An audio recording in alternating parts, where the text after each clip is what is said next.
तिब्बती बौद्ध धर्म में निंगमा परंपरा ज्ञान की किरण के रूप में खड़ी है। प्राचीन स्कूल के रूप में जाना जाने वाला इसकी जड़ें तिब्बत में बौद्ध धर्म की शुरुआत से जुड़ी हैं। इस वंश की उत्पत्ति 8वीं शताब्दी सी में हुई थी, जो बर्फ की भूमि में गहन आध्यात्मिक जागृति का समय था। यह राजा त्रिसोंग देत्सेन के शासनकाल के दौरान था, जब निंगमा वंश पहली बार फला फूला। इस वंश के केंद्र में गुरु रिनपोछे हैं, जो श्रद्धेय भारतीय गुरु हैं, जिन्हें पद्म संभव भी कहा जाता है। राजा त्रिसोंग देत्सेन द्वारा तिब्बत में आमंत्रित गुरु रिनपोछे को तिब्बत में बौद्ध धर्म की स्थापना का श्रेय दिया जाता है।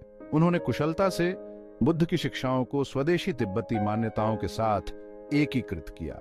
इस सामंजस्यपूर्ण संलयन से तिब्बती बौद्ध धर्म के अनूठे चरित्र का उदय हुआ।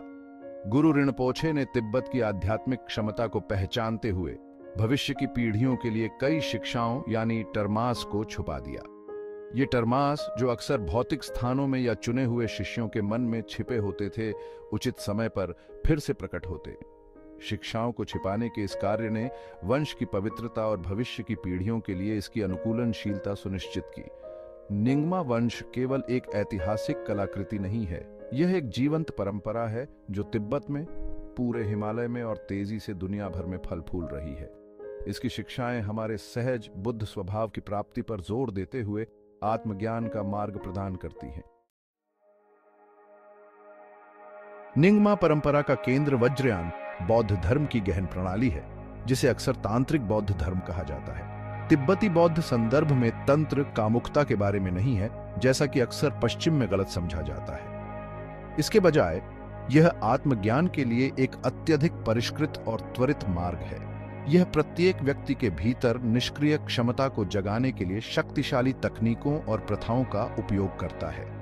निंगमा की तांत्रिक प्रथाएं समृद्ध और विविध हैं, जिसमें देवता योग, मंत्र उच्चारण और दृश्य तकनीकें शामिल हैं। इन प्रथाओं को शाब्दिक रूप से नहीं लिया जाना चाहिए, बल्कि मन को शुद्ध करने और ज्ञान और करुणा विकसित करने के कुशल साधनों के रूप में काम करना चाहिए। निंगमा परंपरा इस गहन रास्ते पर चिकित्सकों का मार्गदर्शन करने के लिए एक योग्य शिक्षक को खोजने के महत्व पर जोर देती है। निंगमा परंपरा के भीतर तांत्रिक अभ्यास की दो मुख्य शाखाएं हैं, महायोग और अतियोग, जिसे जोगचन भी कहा जाता है। महायोग, जिसका अर्थ है महान योग, सामान्य अनुभवों को आत्मज्ञान के मार्ग में बदलने पर केंद्रित है। यह देवता योग के अभ्यास के माध्यम से पूरा होता है, जहां अभ्यासी खुद को प्रबुद्ध प्राणियों के रूप में देखते हैं। इस अभ्यास का उद्देश्य एक अलग स्व के भ्रम को दूर करना और अपने वास्तविक स्वरूप के प्रति जागृत करना है। अतियोग या जोगचन को निंगमा अभ्यास का शिखर माना जाता है और अगले भाग में विस्तार से इसकी खोज की जाएगी। यह किसी की मौलिक जागरूकता, सभी अस्तित्व के आधार को पहचानने का एक सीधा रास्ता है। जोगचन गहन सादगी का मार्ग है, जो मन की प्रकृति को सीधे इंगित करने के लिए विस्तृत अनुष्ठानों को काटता है। निंगमा का तांत्रिक हृदय एक परिवर्तनकारी मार्ग प्रदान करता है। यह व्यक्तियों को सीमाओं को पार करने और जागृत प्राणियों के रूप में अपनी पूरी क्षमता का एहसास करने का अधिकार देता है। निंगमा अभ्यास के शिखर पर जोगचन है, जिसका अनुवाद अक्सर महान पूर्णता के रूप में किया जाता है। जोगचन कोई दर्शन नहीं, बल्कि वास्तविकता की प्रकृति का प्रत्यक्ष अनुभव है। यह निंगमा परंपरा का हृदय सार है, जो गहन मुक्ति का मार्ग है। जोगचन शिक्षाएं सीधे हमारी मौलिक जागरूकता की ओर इशारा करती हैं, जो सभी अनुभवों का आधार है, जो स्वाभाविक रूप से शुद्ध और सीमाओं से मुक्त है। अन्य बौद्ध पथों के विपरीत, जो योग्यता और ज्ञान के क्रमिक संचय पर जोर देते हैं, जोगचन हमारे वास्तविक स्वरूप की प्रत्यक्ष पहचान पर जोर देता है। इसका मतलब यह नहीं है कि प्रयास अनावश्यक है। इसके विपरीत, जोगचन को जबरदस्त परिश्रम और एक योग्य गुरु के मार्गदर्शन की आवश्यकता होती है।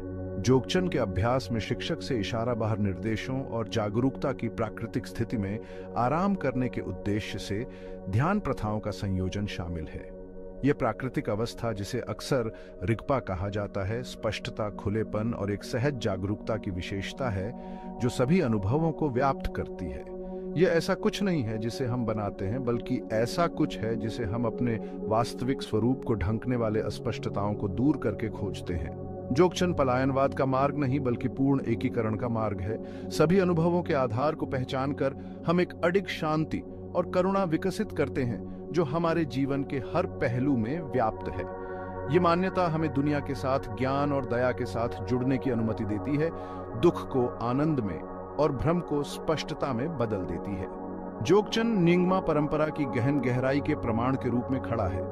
यह उन लोगों के लिए एक रास्ता है जो अंतिम सत्य की तलाश करते हैं और इसे अपने भीतर खोजने के लिए परिवर्तनकारी यात्रा से गुजरने को तैयार हैं।